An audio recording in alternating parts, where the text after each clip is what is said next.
Bonjour tout le monde, Azul Filawen, j'espère que vous vous portez tous très très bien.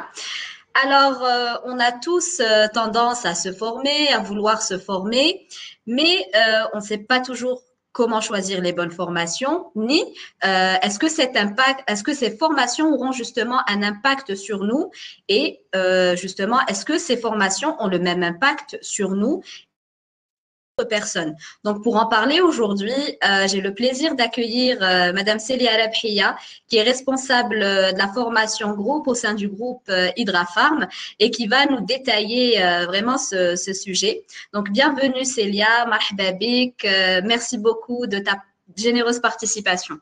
Écoute, bonjour Yasmine, merci infiniment pour l'invitation et puis j'espère pouvoir apporter ma contribution et éclairer le plus de participants à ce sujet. C'est avec grand plaisir qu'on te reçoit et justement, je suis sûre que tu apporteras tous les éclaircissements nécessaires à nos participants en ce qui concerne justement cette thématique. Donc, juste permets-moi de souhaiter la bienvenue à tous nos participants. Donc, merci d'être venus. N'hésitez pas à poser toutes vos questions, à partager vos expériences sur l'onglet chat et sur l'onglet questions. Donc, Célia et moi-même, nous nous ferons un plaisir justement de répondre à toutes vos questions. Justement, Célia, je voudrais commencer par te poser une toute petite question. Donc, à ton avis, quels sont les objectifs en premier de se former? Alors, c'est une très bonne question pour commencer. Donc, les objectifs pour se former peuvent être différents justement d'une personne à une autre parce qu'aujourd'hui, on a une approche qui est totalement différente de la formation. Avant, on avait tendance à se former parce que généralement, notre employeur nous proposait de faire telle ou telle formation. Aujourd'hui, bien au contraire, la formation est devenue une partie intégrante de notre vie. C'est-à-dire qu'on a des objectifs personnels et des objectifs professionnels qu'on aimerait atteindre. Et c'est de par ces objectifs-là qu'on va définir le type de formation qu'on aimerait avoir. Très, très bien, très, très bien. Donc, toi, au sein du groupe Hydrafarm, tu t'occupes justement du volet formation. Donc, est-ce que tu peux nous détailler un petit peu plus ta fonction et l'impact justement de ta fonction auprès des employés? Donc, ça va un petit peu, je pense, éclairer les participants sur le rôle d'un responsable de la formation au sein d'une entreprise. Bien sûr. Donc aujourd'hui, mon rôle, c'est tout d'abord de faire un accompagnement personnalisé. C'est ce qu'on essaie de faire un maximum quand on intègre une entreprise et qu'on intègre un groupe comme Heda Farm avec beaucoup de collaborateurs qui ont déjà l'habitude d'être formés. Donc il y a déjà un historique et un passif sur la formation. Et on prend les cœurs de métier et les compétences de tout à chacun en essayant d'apporter notre édifice, dans le sens où on ne forme plus comme avant en choisissant une thématique juste comme ça, mais on essaye de personnaliser et de faire du sur-mesure. Je vais donner un exemple un peu plus concret. Donc, si on prend une des formations qui était en vogue il y a quelques années, c'est tout ce qui est formation IT ou tout ce qui est formation bureautique. Excel niveau 1. C'était une des formations phares il y a 2-3 ans de ça, où tout le monde essayait de se perfectionner en Excel. Sauf qu'aujourd'hui, si on prend cet exemple-là, Excel propose aujourd'hui de faire d'abord un test de niveau pour s'évaluer, s'auto-évaluer et savoir dans quel périmètre on est pour ensuite faire soit de l'Excel niveau 1, qui est l'Excel débutant, soit de l'intermédiaire, soit à un niveau un peu plus avancé. Donc aujourd'hui, on est plus dans du sur-mesure que de la formation de masse, si je peux me permettre. Très très bien, d'accord. Donc là, la thématique d'aujourd'hui, c'est pourquoi l'impact de l'information peut être d'une personne à une autre. Célia, tu avais préparé justement une petite présentation dans ce sens. pour la faire justement garder comme support à nos participants, mais aussi pour leur donner un maximum d'informations sur cette thématique. Donc là, je t'invite justement à partager cette présentation avec nos participants pour en parler un petit peu plus. Très bien. Donc, si tu permets, la thématique que j'ai choisie, c'est pourquoi l'impact de la formation peut être différent d'une personne à une autre. Et ça va parler surtout de notre vision à nous, qui est complètement différente. Donc, si je peux me permettre, par exemple, ma vision à moi de la formation ne sera pas la même que la tienne, Yasmine, pour exemple, ou pour un de nos participants aujourd'hui. Et on va voir qu'est-ce qui diffère entre nos différentes visions. Donc, je te propose de… Oui. De passer à la slide. Donc, si je comprends bien, Célia, l'impact de la formation dépendra de l'objectif qu'on veut en tirer. Tout à fait. C'est bien cela. Très, très bien. Très, très bien. D'accord. Donc, voilà. Donc, on passe à la première slide. Alors, sur la première slide, on va parler des différentes dimensions évaluées par la formation. On va retenir 3 grandes dimensions qui vont résumer un petit peu les attentes de chacun. Donc, les dimensions, ça va être quelles sont les compétences acquises, donc qui vont être développées une fois que j'aurai fait ma formation. Les modifications de la performance au travail, c'est un volet qui est important parce qu'aujourd'hui, principalement, je dis bien principalement, ce n'est pas une généralité, on se forme pour justement performer dans le monde du travail. Et la 3e dimension, c'est l'amélioration des résultats organisationnels. Donc, ça va être, entre guillemets, mon savoir-faire, mon savoir-être et quelles sont les compétences que j'acquiers à travers ces formations-là. Très, très bien, très, très bien. Alors, justement, j'avais une question dans ce sens. Donc, la formation, comme tu l'as si bien décrit, doit passer par différents paliers. Donc, est-ce que tu peux nous détailler un petit peu plus ces différents paliers ou ces différents objectifs par lesquels on doit passer pour pouvoir tirer un maximum d'impact justement de cette formation-là? Donc, si je prends une formation lambda, c'est-à-dire qu'aujourd'hui, je décide de commencer une formation. Soit j'ai fini mon parcours académique, on va dire standard, et j'ai envie de me perfectionner sur un domaine, ou bien je n'ai pas eu de parcours académique et j'aimerais combler ce vide-là par des formations spécifiques. Donc, dans les 2 cas, je vais essayer de répondre à ma propre problématique pour commencer. Et si je prends les compétences que je souhaite développer, ça va être, par exemple, mon sens de l'organisation, ma façon d'être autonome, d'avoir de la polyvalence sur mon travail. Aujourd'hui, on a des profils qui se ressemblent un petit peu sur le marché du travail, dans le sens où on a beaucoup de personnes qui sont fraîchement diplômées. Qu'est-ce qui va différencier une personne A d'une personne B? Donc, ça va passer par ces soft skills aussi, c'est-à-dire qu'est-ce que j'apporte de plus sur mon CV, comment je me vends, comment je vends aussi ma personnalité et mes acquis tout au long de mon parcours.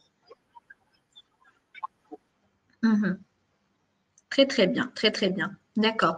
Donc, justement, je t'invite à poursuivre un petit peu plus sur cette idée-là. Donc, quand on dit formation, quels sont en fait les niveaux de formation ou comment dois-je aussi formuler ça, les étapes par lesquelles on doit se passer pour se former et quels sont les niveaux de formation? Alors, pour les formations, tu vas avoir, si tu peux juste défiler la 3e slide, s'il te plaît, Yasmine.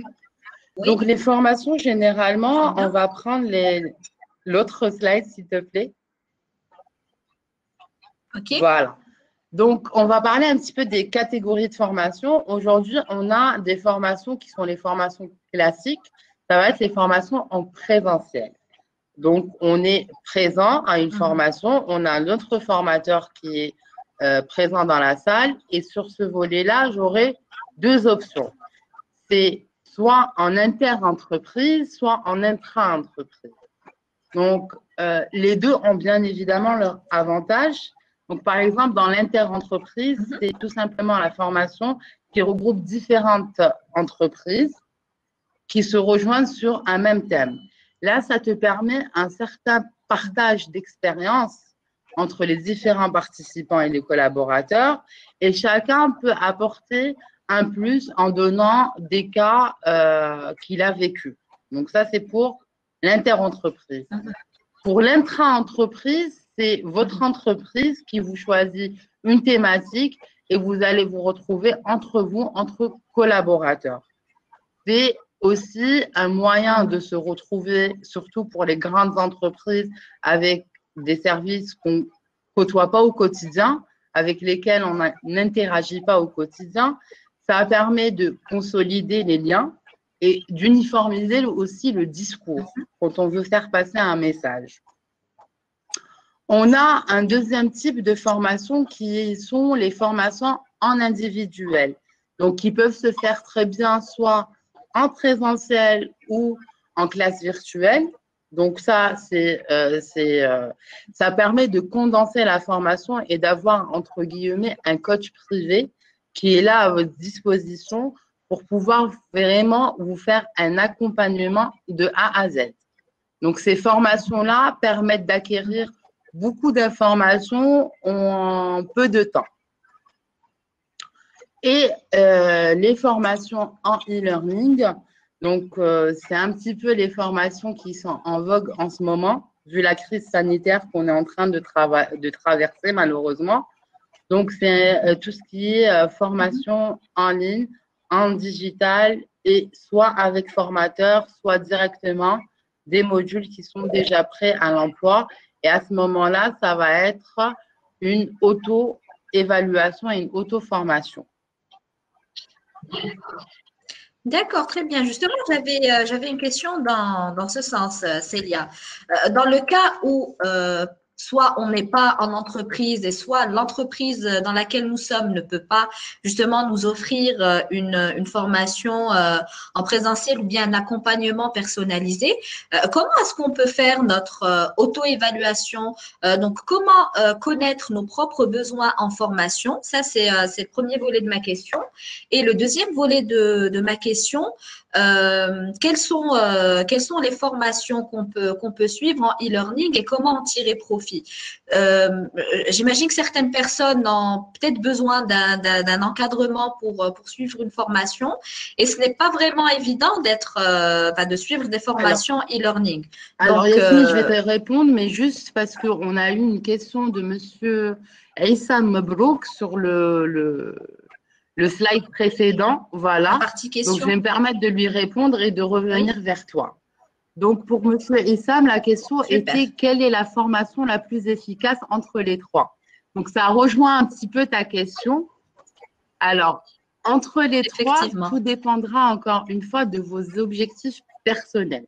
C'est-à-dire, est-ce qu'aujourd'hui, vous avez envie d'un partage d'expérience? Vous allez partir sur de l'inter-entreprise, c'est-à-dire vous préférez aller avec d'autres personnes d'entreprises différentes, par exemple, ou est-ce que votre objectif principal, ça va être d'avoir un maximum d'informations en peu de temps? Donc là, vous allez privilégier la formation individuelle personnalisée. Troisième cas de figure pour la formation e-learning, c'est un peu de l'autodidacte automatisé. C'est-à-dire qu'il faut que la personne soit déjà habituée à travailler toute seule, à aller chercher l'information au préalable sans attendre que quelqu'un soit présent pour elle pour le faire. Donc, c'est vraiment personnel et ça reste un choix très personnel où j'ai besoin de savoir d'abord où est-ce que je veux aller, quels sont mes objectifs à la fin, comment je veux les atteindre. C'est des questions à se poser avant de commencer une formation. D'ailleurs, tu l'as dit, quand on n'est pas en entreprise, entre guillemets, quoi choisir et comment choisir. Je résume un peu. Oui, oui, ça rejoint aussi une question de Samir Khelef qui nous dit كيفاش نقدر نخير la formation اللي تخرج عليا على حسب mes objectifs parmi un panel très large de Tout à formation. fait. Donc là, باش تخير la formation هذه la formation لازم نتايا تعرف déjà وين راك حابب توصل à travers cette formation. C'est-à-dire que قبل ما تخير une formation, comme une feuille, un stylo, ورقة stylo, et tu te poses des questions en disant aujourd'hui, mon premier objectif, ça serait de, et j'écris. Mon deuxième objectif, ça serait, et j'écris. Mon troisième objectif. Des trois objectifs, هاد objectifs هادوما الأول كيفاش ندير باش نحققو. Il faut tracer son propre plan d'action. C'est ce qu'on appelle en entreprise un plan d'action.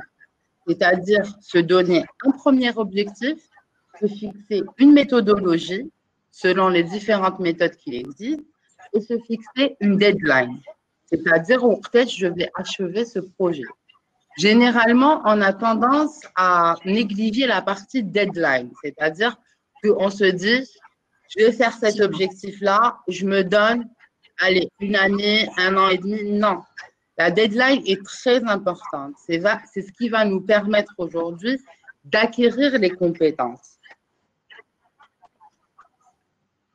Donc, j'espère avoir répondu aux deux questions de Monsieur Khelef et Monsieur Aïssam, tout à fait. Aïssam.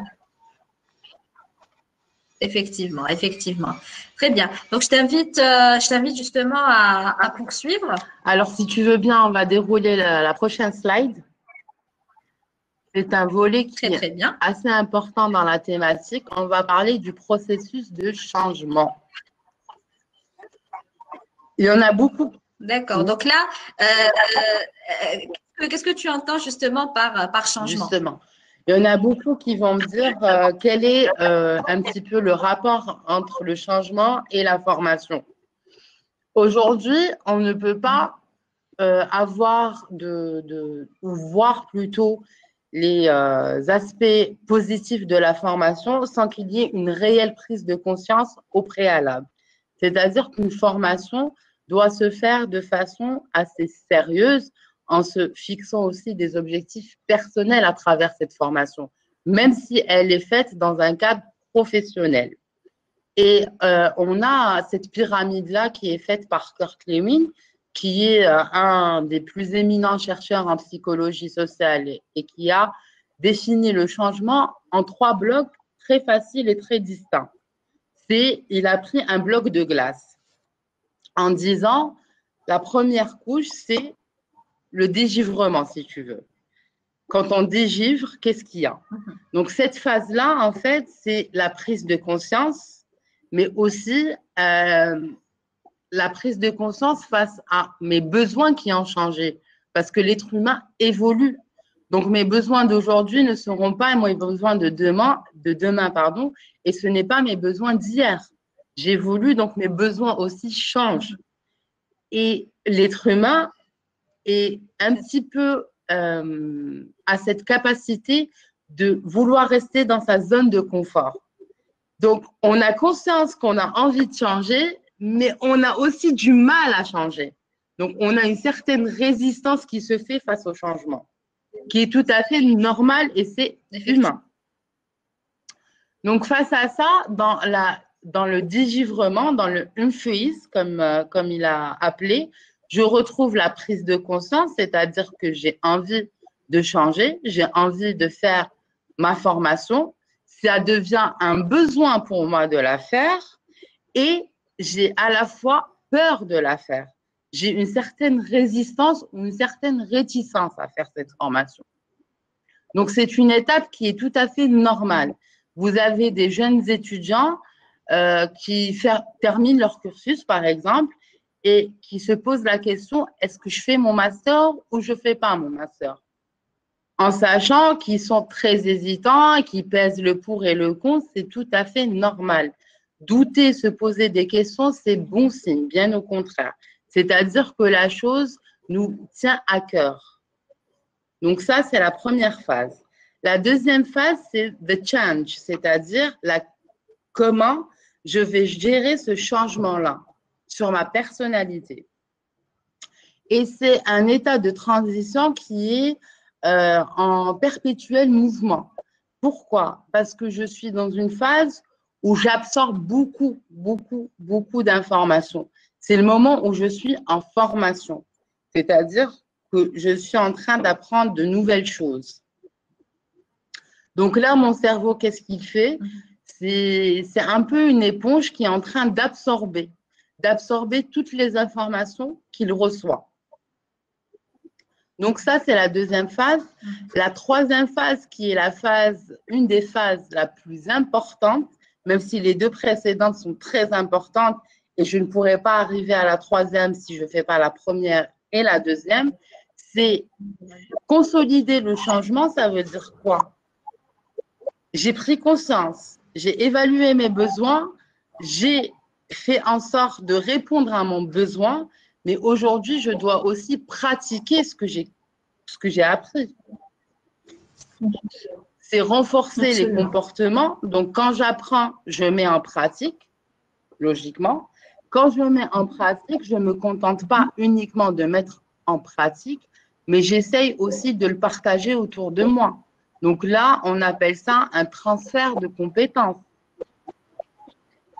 Donc, c'est par ce processus-là de changement qu'on arrive réellement à optimiser notre formation de A à Z. Très, très bien, très, très bien. Et justement, Célia, dans ce processus-là de changement, donc là, la formation, enfin, pour bien justement arriver à ces trois étapes-là, à ce que ces trois étapes justement soient concluantes et fructueuses, on doit faire preuve justement de beaucoup d'auto-rigueur. Justement, comment arriver à être aussi rigoureux et à tirer profit un maximum de ces formations et de cette envie de changement, justement. Alors, c'est facile et pas facile en même temps. Je m'explique. Oui, justement, parce que moi, je m'exprime, oui, je me permets, je m'exprime un petit peu à la place des participants qui n'ont peut-être pas, comme je l'ai dit au début, les moyens de se payer une formation. Là, et quand e-learning, il est très difficile d'être, en formation en général, il est très difficile d'être rigoureux. Donc, en fait, comment faire preuve de beaucoup d'autorigueur dans ces formations-là? J'ai une intervention de M. Ahmed Nibouche qui nous dit procrastination is a part of process. Ça veut dire quoi la procrastination? C'est le fait de faire les choses. C'est de faire les choses à l'instant T. Quand on procrastine, c'est de dire on laisse pour demain. Mali, je redois. Je suis fatiguée, Mali. Non, c'est effectivement procrastiner, c'est pouvoir se fixer un objectif. Vous savez, la plupart des gens qui sont organisés ont des to-do list au quotidien. C'est-à-dire qu'ils organisent leur journée de travail. Pour exemple, je prends le travail, mais ça peut aussi s'adapter sur la vie au quotidien, pas uniquement au milieu professionnel. Et ils ont leur to-do list en faisant par ordre de priorité. Donc, à la fin de la journée, ils regardent est-ce que au moins les tâches qui étaient programmées en étant urgentes ont été réalisées, ne serait-ce que ça. Ça, c'est une partie, c'est des automatismes à acquérir au fur et à mesure. Les débuts, c'est compliqué parce qu'on n'a pas l'habitude, on sort de notre zone de confort, on est en train d'apprendre à se rééduquer, c'est-à-dire… On apprendra à changer comme tu l'as expliqué tout à l'heure. Tout à fait. On est en train de travailler. C'est un travail qu'on est en train de faire en sachant qu'une habitude s'acquiert entre minimum, c'est 21 jours pour acquérir une nouvelle habitude. Et l'habitude, pour l'acquérir, il faut une certaine rigueur au quotidien. Je ne te dis pas que ça va être facile, mais à chaque fois, et si j'insiste tous les jours, et surtout ne jamais abandonner, ça va me permettre de prendre de nouvelles bonnes habitudes. Très, très bien. Donc là, on a une intervention, enfin une question de Lies Bjawi qui nous dit je suis responsable commercial, sachant que je suis informaticien de base. Est-ce une formation en commercial qui pourra me donner un plus et booster ma carrière? Alors, je suis responsable. Tu me permets, je relis. Hein. Je suis responsable. Oui, oui, tu relis. Hein, c'est sur l'onglet chat, oui, oui. Célia.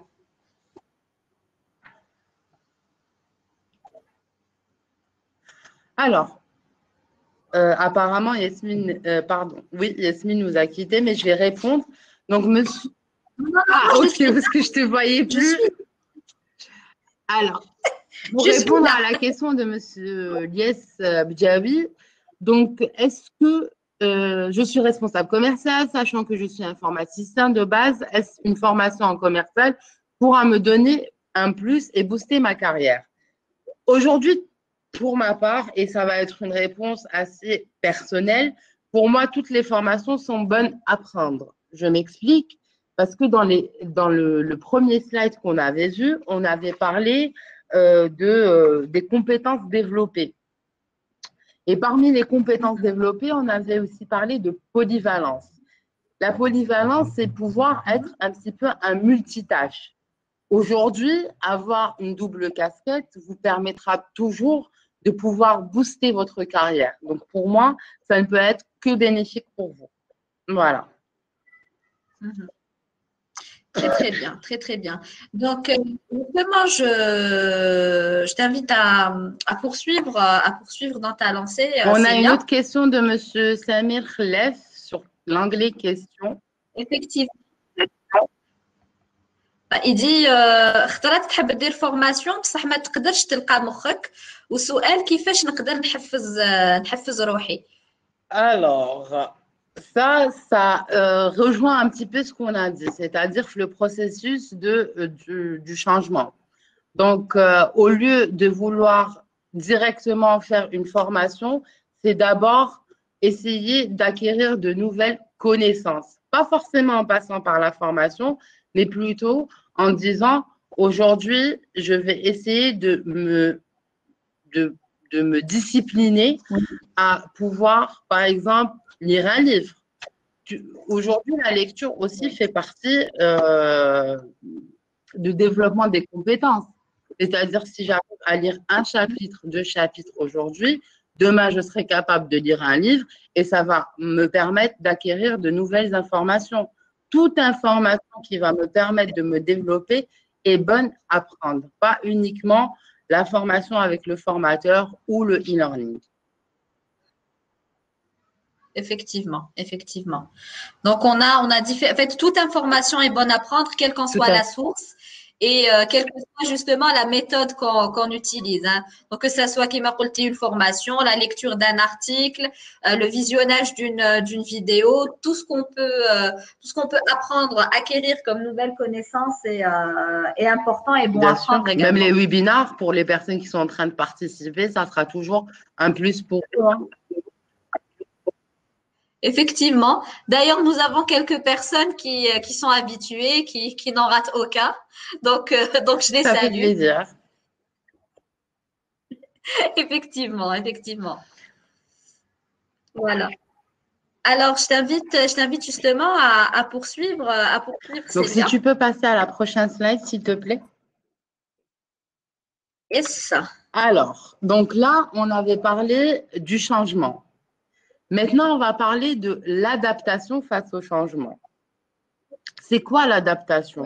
Donc, l'adaptation, c'est cette capacité qui va me permettre un petit peu d'être un caméléon, de pouvoir m'adapter à chaque situation, de pouvoir tirer profit de chaque situation. J'ai mis en avant une citation de Gandhi qui dit « Sois le changement que tu désires voir en ce monde ». Qu'est-ce que ça veut dire?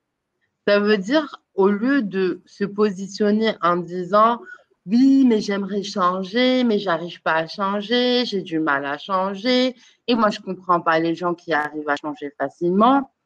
Euh, En fait, il faut d'une part se connaître, très bien se connaître pour pouvoir changer, et essayer de véhiculer l'image qu'on aimerait recevoir des gens. Donc, pour exemple, hein, le collaborateur qui arrive à tirer profit de toutes les formations qu'il suit, donc ça va être la mise en œuvre sur le terrain, l'application, le transfert de compétences, c'est-à-dire qu'il a cette capacité de partager ce qu'il a reçu comme information à ses collaborateurs, c'est celui qui arrive à s'adapter au changement des circonstances. Si on prend, pour exemple, le Covid, la situation qu'on est en train de vivre aujourd'hui, on a tous dû nous adapter malgré nous par les gestes barrières, par la préconisation, par essayer d'avoir un maximum de distanciation sociale, de ne plus avoir les gestes anodins, c'est-à-dire faire la bise à notre maman, à notre papa, à nos enfants, pour ceux qui en ont. Ces changements-là, on les a subis. Mais l'être humain a eu cette capacité de s'adapter face à ça. Donc l'adaptation reste une phase très importante. Effectivement, là j'ai une question de Zakaria Dahmani qui vient dans ce sens. Donc justement, il dit, après avoir fini une formation, comment peut-on savoir que celle-ci nous a donné le bagage que nous voulions avoir? Parce que nombreux ceux qui trouvent des galères après telle ou telle formation pour une raison ou pour une autre. Donc, d'après ce que j'ai compris de sa question, Zakaria, tu peux justement me confirmer si j'ai bien compris ta question. Donc, il y a des personnes qui n'arrivent pas justement à mettre en pratique ce qu'ils ont appris lors de ces formations. Donc, à quoi c'est dû à ton avis et comment justement mettre en pratique ce qu'on a appris de la meilleure manière possible? Alors, il faut savoir que quand on fait une formation, peu importe la thématique, il y a deux phases. Il y a la phase où on est en plein dedans, c'est-à-dire qu'on est en train de suivre notre formation. Donc, comme je l'ai dit au départ, c'est à ce moment-là où on est en train d'absorber le plus d'informations possible. Après, notre cerveau va prendre un temps de réflexion pour pouvoir absorber l'information et de deux, la mettre en pratique. On a ce qu'on appelle, lors du processus de formation, des évaluations à chaud et des évaluations à froid qui sont faites, notamment quand on est dans un milieu professionnel. Généralement, à la fin de la formation, on a un petit formulaire à remplir où on demande aux gens quels sont les acquis, les compétences et est-ce qu'on a atteint leurs objectifs qui s'étaient fixés au départ. Et après, nous avons ce qu'on appelle l'évaluation à froid. Elle arrive entre un mois, voire 90 jours après la date de fin de formation. Ça permet à l'être humain, aux participants, de prendre conscience de leurs acquis. Ils vont avoir un questionnaire, ça dépend de la thématique qu'ils ont eue, et on va leur mettre les points les plus essentiels qu'ils ont vus durant la formation. Et ça peut être tout bête, hein, ça peut être un questionnaire en disant, avez-vous mis en pratique telle ou telle compétence et vous avez l'anglais oui, non, pourquoi? Et je peux vous assurer une chose, ne serait-ce qu'en remplissant ce questionnaire-là, il y a beaucoup de prise de conscience qui est faite en même temps. C'est-à-dire, le participant va revenir déjà 90 jours en arrière pendant qu'il était en formation. Il va dire, oui, effectivement, j'ai vu telle compétence. Non, je ne l'ai pas mis en pratique. Et il va se poser réellement la question en se disant, mais pourquoi je ne l'ai pas mis en pratique? Donc, moi, je vous conseille dans ce genre de situation, c'est de, tout de suite après la formation, essayer de prendre un maximum de compétences et les mettre directement à contribution c'est-à-dire les mettre en pratique assez rapidement, même si ce n'est pas évident. Un des moyens, c'est le transfert de compétences, parce que ça va me permettre de justement transmettre mon savoir, le savoir que j'ai acquis pendant cette formation.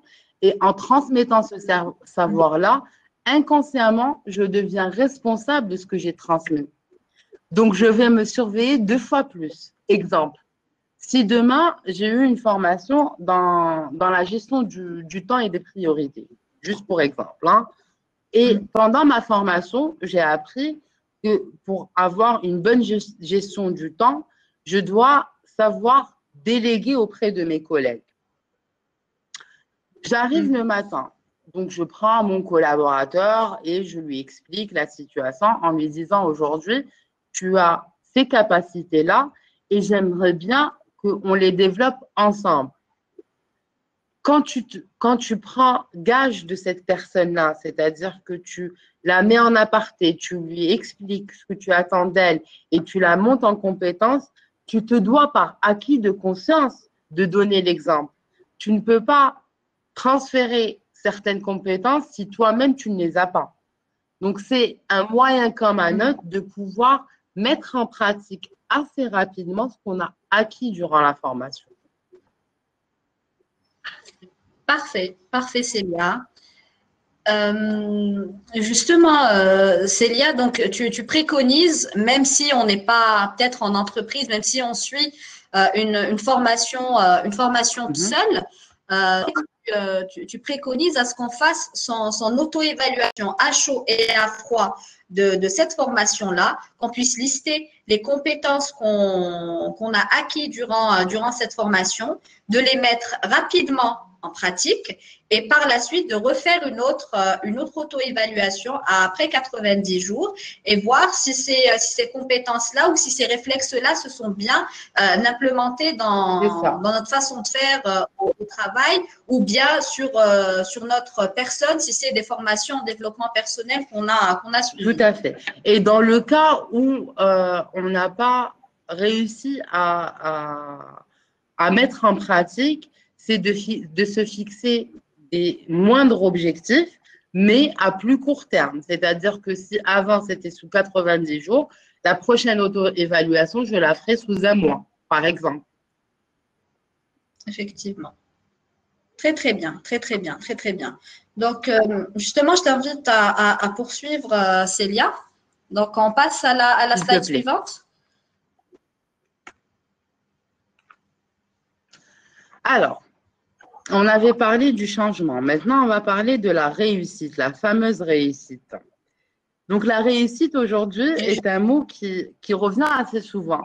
Et c'est un mot qui veut dire tout et n'importe quoi. Je m'explique. C'est comme je disais au début, ma vision des choses et la vôtre n'est pas forcément la même. Aujourd'hui, ma réussite à moi ne sera pas la réussite de Yasmine ni la réussite d'une autre personne.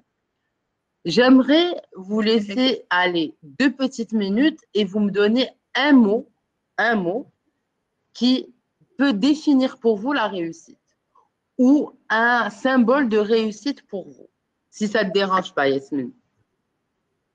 Oui, oui, avec plaisir, avec plaisir. Hein. Donc, j'invite tous nos participants à nous donner leur définition en un mot, n'est-ce pas, Célia, de la réussite ou pour eux un symbole de réussite. Donc, quand tu dis symbole de réussite, donc pour eux, une personne qui pour eux symbolise la réussite et ou bien peut-être quelque chose qu'on a acquis qui symbolise pour nous la réussite. Alors, si on prend l'exemple de Madame Sarah Alou, elle nous a mis la complétude.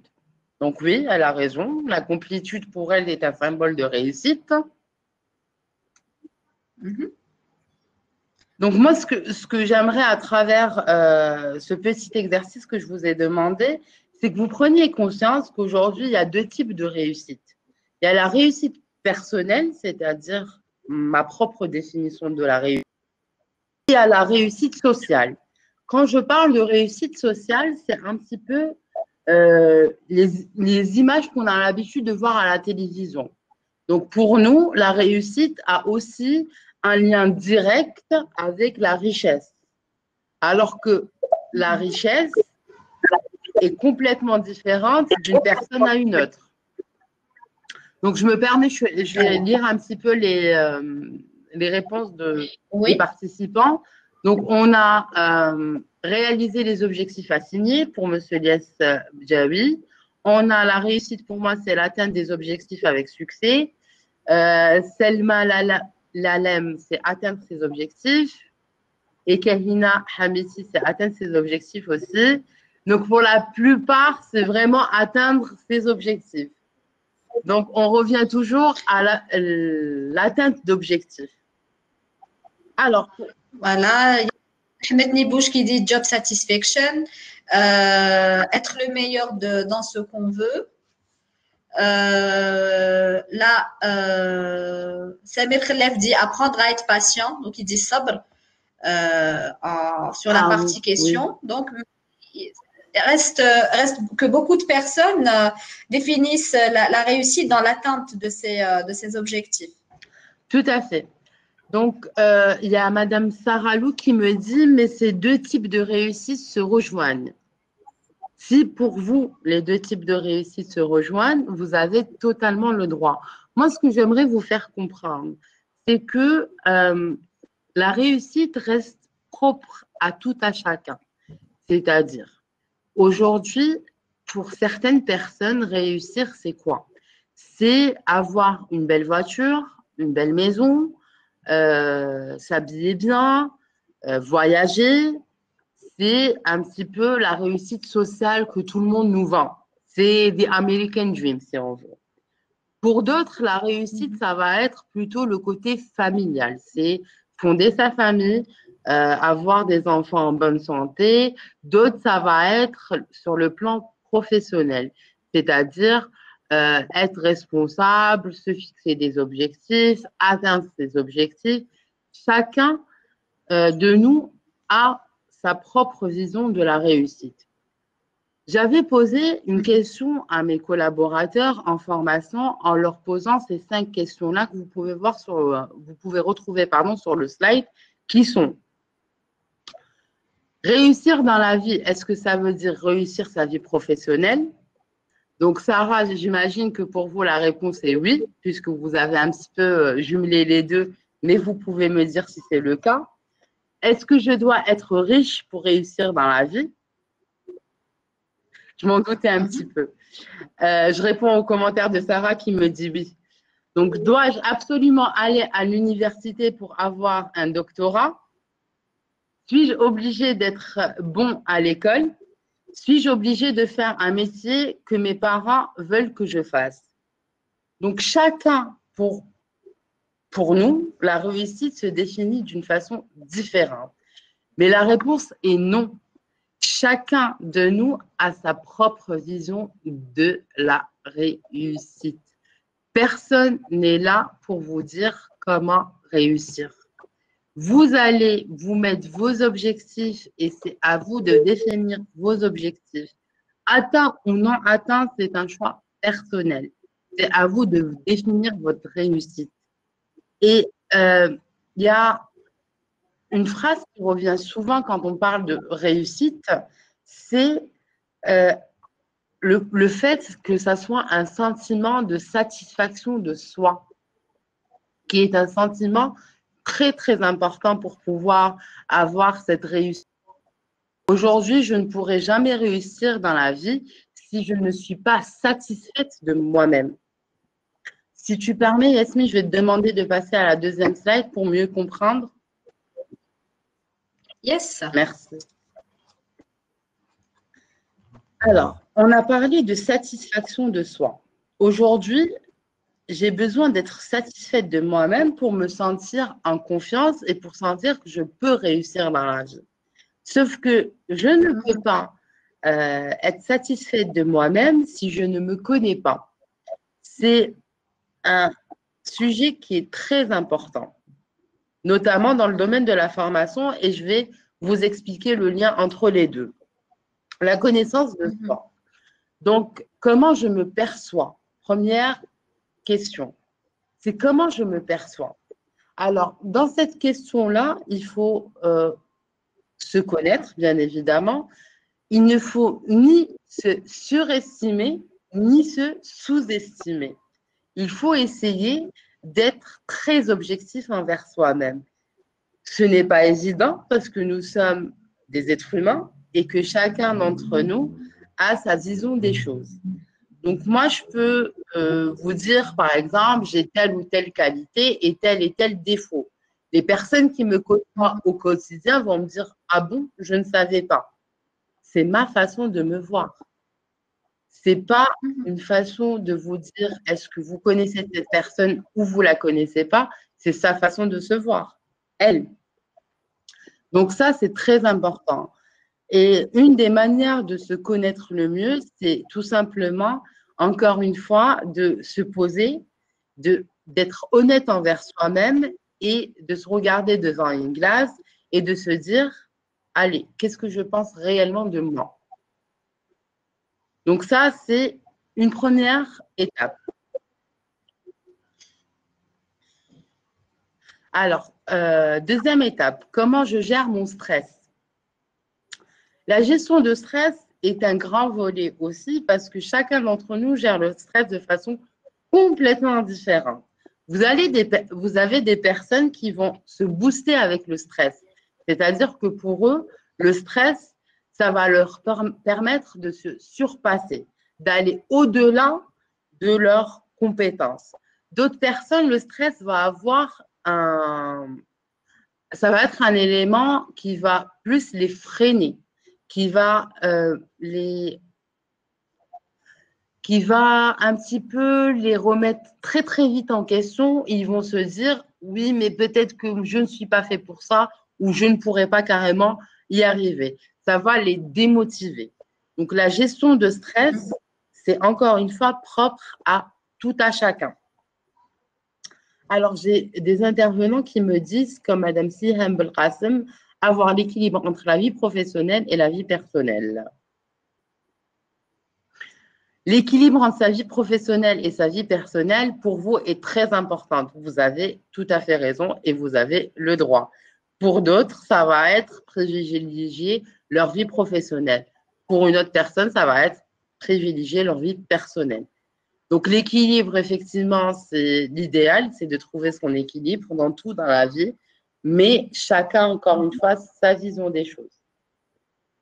On va parler maintenant d'échecs. Pour rebondir sur l'intervention de Monsieur Lies Bjawi tout à l'heure, où je ne me rappelle plus qui c'est qui disait, en fait, voilà, toutes les formations n'aboutissent pas forcément. Donc, effectivement, je suis d'accord avec vous. Il y a certaines formations où on a l'impression, à la fin de la formation, on n'a rien appris. Il faut appeler un chat un chat. On a l'impression qu'on était là, on était assis dans une salle, on était uniquement spectateur. Donc, il y en a qui vont le prendre et le considérer comme étant un échec. À ce moment-là, il faut tirer des leçons de ces échecs, tout simplement, ou se dire, OK, cette fois-ci, c'était pas bien, mais pourquoi? Pourquoi? Est-ce que ça vient de moi? Est-ce que ça vient du formateur? Est-ce que moi, je n'étais pas concentrée? Quel est le facteur qui a fait qu'aujourd'hui, j'estime cette formation comme étant un échec? Alors, aussi, la gestion de la pensée. Excusez-moi, je vais juste boire un peu d'eau. Et c'est le mec, je m'excuse. Alors, la gestion de la pensée. Quand on dit gestion de la pensée, c'est quoi? C'est aujourd'hui. Allô? Parfait. Donc, la gestion je de suis la là, pensée, c'est Célia. quoi? Aujourd'hui, en tant qu'être humain, on n'est pas toujours au top. On va dire ça comme ça. On a des doutes, on a des moments de moins bien. J'ai beaucoup qui me disent de positive thinking. Yes. Ça, c'est l'idéal, c'est être dans la pensée positive. Sauf qu'on ne peut pas toujours être dans la pensée positive. c'est déjà d'accepter les moments où on va pas bien, c'est-à-dire qu'on a des pensées assez sombres. Se dire, OK, aujourd'hui, où je me sens pas bien, j'ai des pensées qui me traversent l'esprit et qui sont pas bien, et se dire, OK, je l'accepte et je vais m'accorder 1 heure de temps. C'est-à-dire que pendant 1 heure de temps, je vais évacuer toutes les pensées négatives, soit en les écrivant, soit en les partageant, soit, je ne sais pas, en communiquant avec une amie, un ami, une sœur, un frère. C'est de partager ça. Chacun son défouloir, comme je dis. Chacun sa façon de s'exprimer. Ça peut être par de la peinture, de l'écriture, de la musique, pleurer, rire, je ne sais pas. Chacun son défouloir. Donc, c'est de se dire, je vais prendre 1 heure de temps où je vais être complètement négatif. Je vais faire sortir tout ce qui est au fond de moi. Et à ce moment-là, mais quand je vous dis 1 heure de temps, c'est que vous mettez votre téléphone et vous mettez un réveil, vous chronométrez ça, pas plus. Au bout d'1 heure, vous allez vous dire, OK, let's go. C'est une deuxième journée qui commence. C'est vraiment cette gestion de soi. On va parler aussi de comment je m'affirme. Alors, pour vous, c'est quoi pour vous l'affirmation? S'affirmer. Yasmine, depuis tout à l'heure, tu me poses des questions. Maintenant, c'est à mon tour. C'est quoi pour toi s'affirmer? Classe, je me mets en sourdine.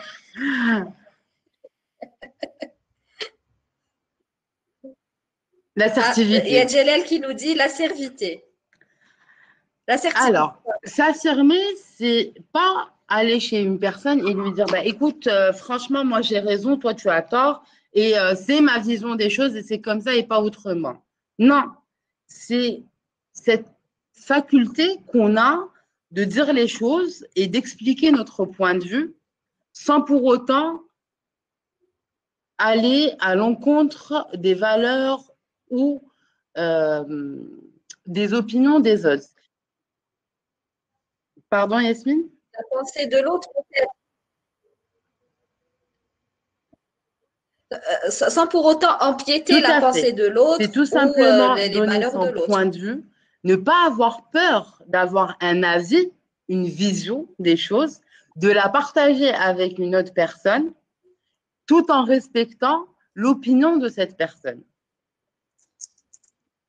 Voilà. Donc, c'est ça, s'affirmer. Ce n'est… Pardon? Voilà.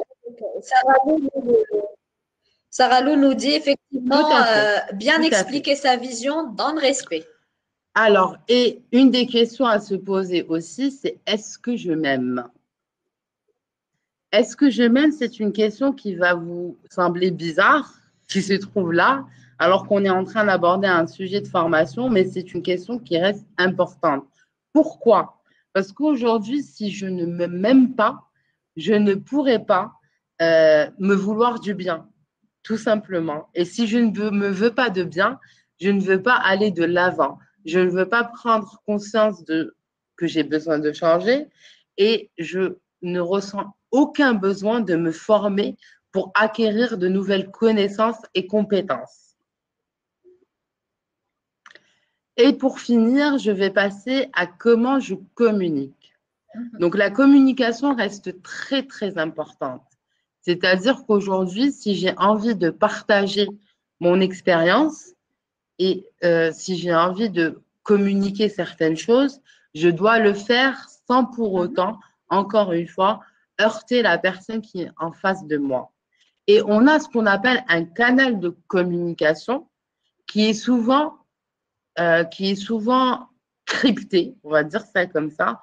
Pourquoi? Aujourd'hui, je vais parler avec Yasmine. Yasmine, je vais lui dire, bonjour Yasmine, comment vas-tu?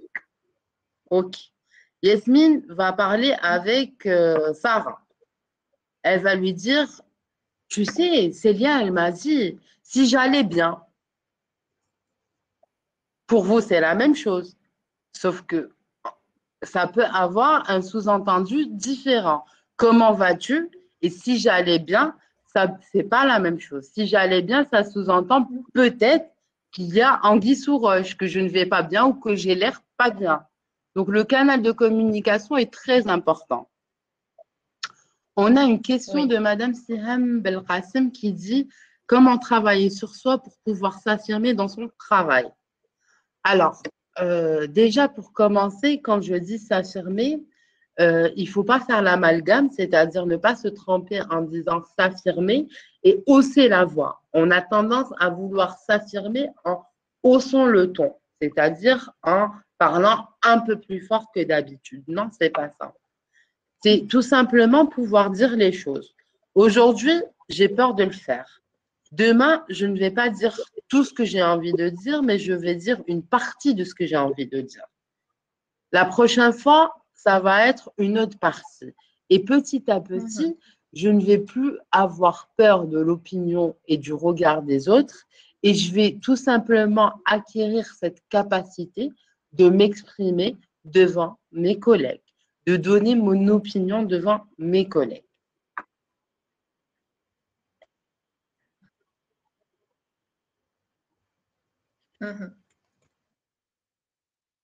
Très, très bien. Donc, Célia, je t'invite à… Je t'invite à poursuivre. Alors, attends, je crois qu'on a aussi une question. Ah, bah, donc il y a Siam qui merci pour ta réponse. On continue? Très, très bien. Yes. Alors, oui. Pour finir, on va parler de la satisfaction. Il y a un petit peu une suite logique de ce qu'on a dit depuis tout à l'heure. Donc, la satisfaction, c'est tout simplement avoir ce sentiment-là et de dire, OK, ben aujourd'hui, j'ai atteint mes objectifs, j'ai réussi mon plan de charge personnel, c'est-à-dire ce que je voulais faire de base, et j'arrive aujourd'hui à être satisfaite de mon travail ou de ma vie professionnelle ou de ma vie personnelle parce que j'ai réussi à atteindre ce que je voulais. Sauf que moi, j'aimerais attirer votre attention sur un point. La satisfaction ne perdure pas. C'est-à-dire que l'être humain est toujours plus exigeant envers lui-même. Aujourd'hui, j'ai atteint un objectif. Demain, je vais essayer d'en atteindre deux. Et ainsi de suite. Donc, avoir une certaine satisfaction, c'est bien. Ne pas y arriver n'est pas un échec. Si je n'arrive pas à atteindre mes objectifs cette semaine, je le ferai la semaine prochaine. J'essaye toujours de garder un état d'esprit positif, me permettant toujours d'aller un peu plus loin dans ma recherche d'objectifs. On a d'autres questions, je pense, Yasmine? Yes. Alors, on a une question de Bilal Rachid qui nous dit est-ce que se spécialiser peut être du développement, considéré comme étant du développement? Se spécialiser en quoi, j'ai envie de dire, parce que ça reste vague, mais je pense que… Bah, est-ce que vous pouvez un petit peu éclaircir la question Tarek? Sinon, c'est bien, est-ce que tu peux nous dire ce que tu as compris de sa question? Voilà. Et donc, si pour moi, quand il dit se spécialiser, c'est-à-dire choisir un domaine et se perfectionner davantage dessus. Pour moi, hein, donc c'est mon avis à moi. Donc, le développement passe par plusieurs étapes. Et bien évidemment que la spécialisation se fait de façon naturelle. Je m'explique. Quand on aime un domaine spécifique, peu importe le domaine qu'on maîtrise, on va dire ça comme ça, plus on va se spécialiser dedans, plus on va atteindre une certaine maîtrise de la connaissance dans ce sujet-là. Donc oui, ça va nous permettre de nous développer. Mais il faut faire aussi attention à ce que ne pas non plus prendre trop d'assurance suite à cette spécialisation.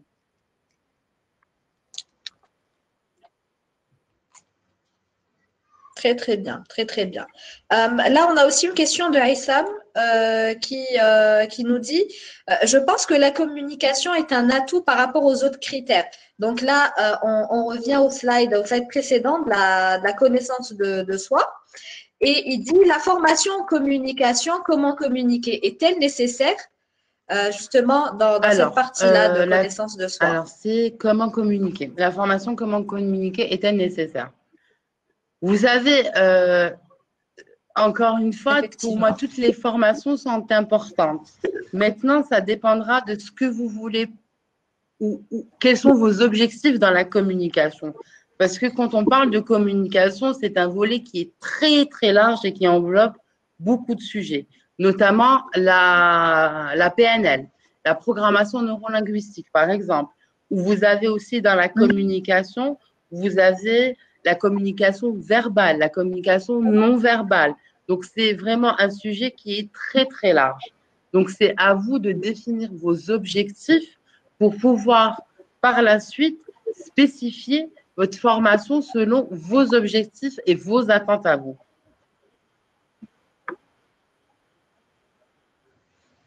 Très, très bien, très, très bien.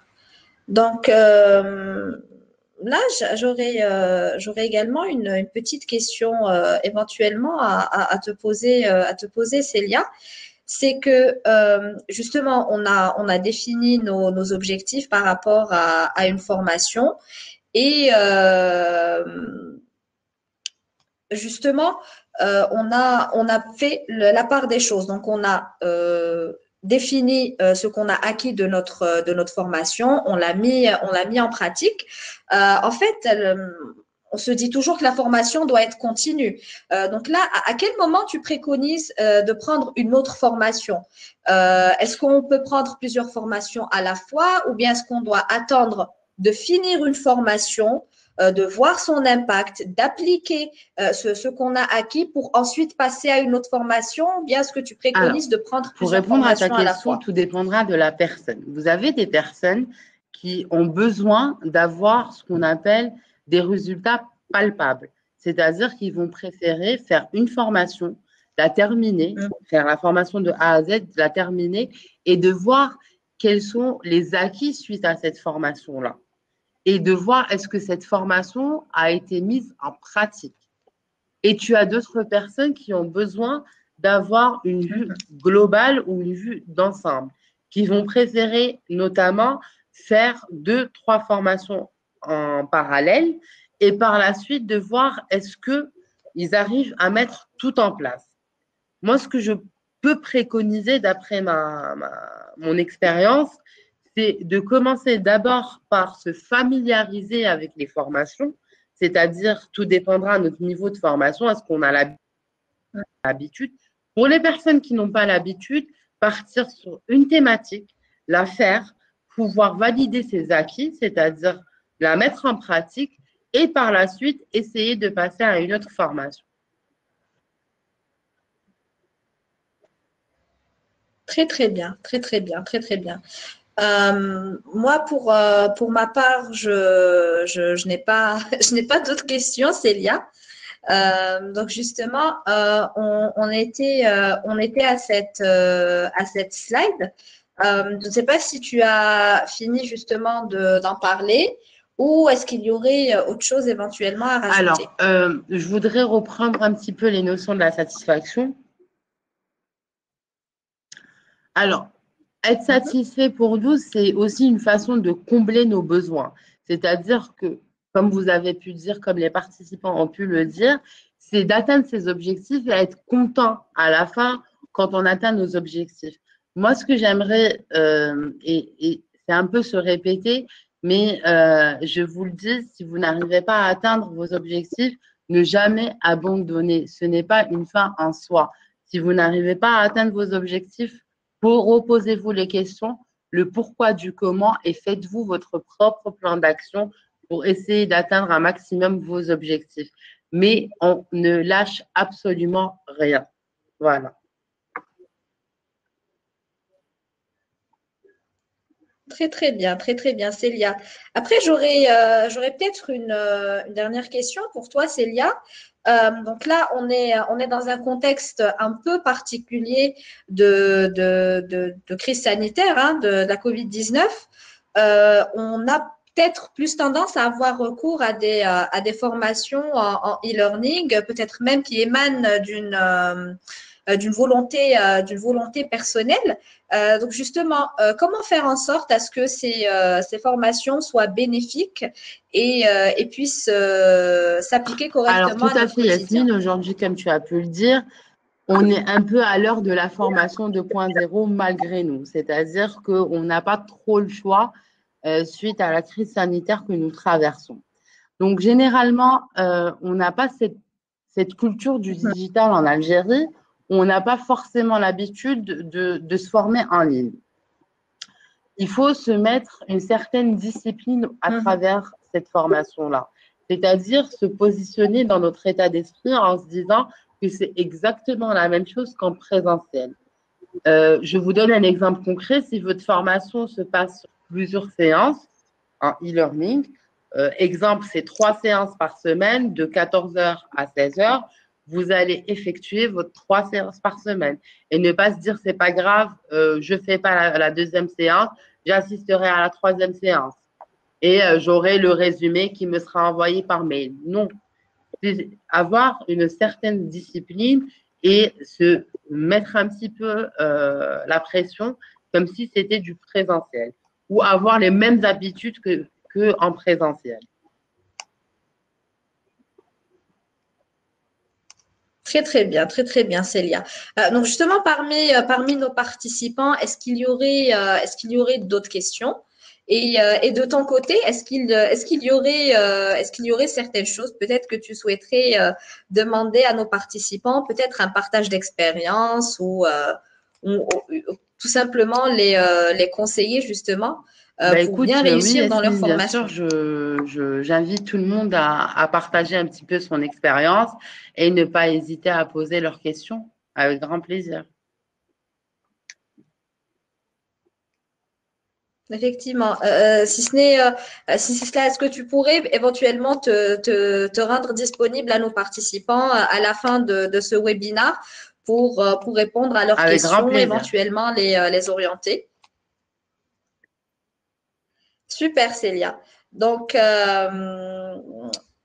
justement, comme je l'ai dit il y a un tout petit moment, quels sont tes conseils pour nos participants en termes de formation et Alors, tes pour conseils en la général? formation, j'ai quelques conseils de base qui sont très, très simples. C'est tout simplement connaître vos besoins, définir vos objectifs, vous poser les bonnes questions, le pourquoi du comment de cette formation, faire votre formation et surtout essayer de travailler juste après la formation pour ne pas perdre les informations acquises durant cette formation et essayer de les mettre en pratique assez rapidement et s'auto-évaluer de façon assez fréquente.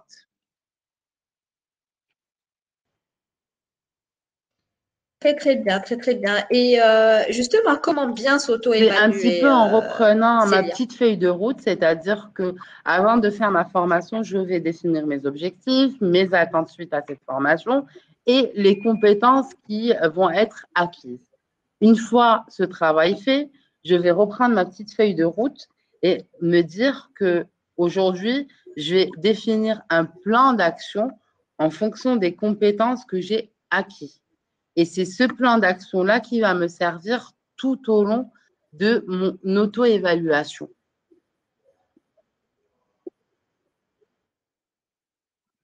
Très bien, très bien. D'accord.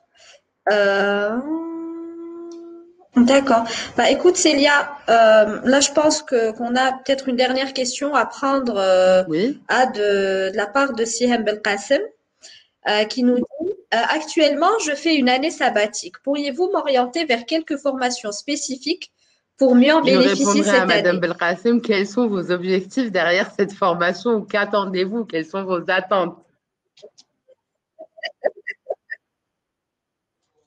Effectivement. Donc, former pour se former, comme tu l'as dit, ne va pas être vraiment bénéfique. Donc, si on n'a pas d'objectif concret à tirer d'une formation euh, qui m'a porté, on va être spectateur et Mais on ne Madame va Belkacem est en rien train en de tirer, participer justement. au webinaire. Voilà. C'est Donc, déjà une forme de formation dans le sens où on est en train d'acquérir de nouvelles informations. Donc déjà, c'est un bon début. Effectivement. Donc là, tous nos participants Tout sont en à train de se fait. former à se former. Effectivement. Voilà. Donc là, il y a aussi Mhm. Jalal Talib qui nous pose une question. Quel est l'avantage, inconvénient d'un département de formation interne au sein Alors, de l'entreprise? bonne question. Donc, quel est l'avantage et l'inconvénient d'un département de formation? Donc, l'avantage, vous avez des personnes qui sont dédiées rien que pour vous dans votre entreprise pour vous proposer des formations qui sont adaptées à vos besoins et vos besoins vont être aussi en adéquation avec votre entreprise. Donc, ça ne peut être que bénéfique. C'est un rapport gagnant-gagnant. L'inconvénient, ça va être peut-être, et je ne dirais pas forcément l'inconvénient, mais plutôt le petit moins plus, c'est tout simplement que vous n'allez pas faire toutes les formations que vous voulez faire parce que compte tenu du nombre de collaborateurs, vous allez devoir faire des concessions vous aussi pour qu'on puisse former l'ensemble des collaborateurs. Très très bien, parfait. Bah, écoute Célia, je te remercie infiniment de ta disponibilité, surtout de la richesse des informations que tu viens de partager avec nous, surtout pour tes précieux conseils auprès de enfin, de nos participants. Merci également à nos participants de nous avoir suivis. Bah, écoute, pour aller dans l'application de la formation, j'imagine que Célia vous demandera de faire une petite évaluation de la Tout à formation fait. à chaud et de voir ce que vous en avez, ce que vous en avez pensé. Célia reste joignable, bien sûr. Célia, est-ce que tu nous permets de transmettre cette présentation Bien sûr, avec grand à plaisir. nos participants? Très très bien. Quant à moi, je vous dis encore une fois merci de nous avoir prêté attention. Je vous dis à très très bientôt à un prochain webinar. Et toi aussi, Merci. Célia, marhaba bik fi kul waqt si Merci tu veux Aïchek, je tiens vraiment à participer à notre remercier webinar. tous les participants pour votre attention, même si c'était un webinaire, j'avais réellement l'impression que vous étiez parmi nous. C'était un échange qui était assez riche et je vous remercie infiniment pour votre attention et j'espère vous retrouver très bientôt. Très très bientôt, Inch'Allah, Célia. Donc, je vous dis bonne fin de Merci, journée et merci, puis au stay revoir. safe surtout. Au revoir.